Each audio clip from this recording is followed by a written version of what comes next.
m'a dit nous ça tout et yon moun quel que soit moun nan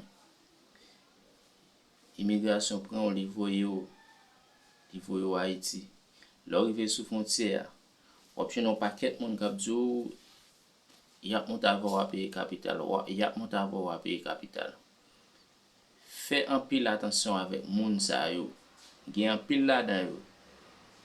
L'eau yo prend y a là comme ça, y a le fouiller yo prend tout ça sous. Comme ça tout gen un pile là-dedans yo. L'eau yo prend y a là ensemble avec yo, c'est kidnapper yo tout kidnapper yo.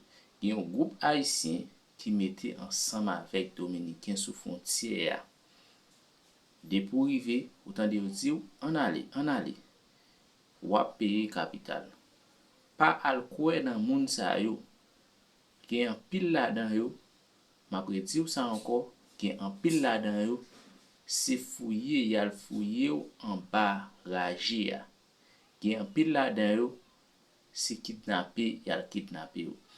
Nous recevoir des vidéos là, côté, yo prend moun yo. Moi gen proche moi qui victime de ça. Côté yo prend moun yo, y a bat yo, y a petit pour famille yo voyer l'argent. Yo bat yo prend tout ça nan men yo. Sou pa voyer l'argent, y a tué yo.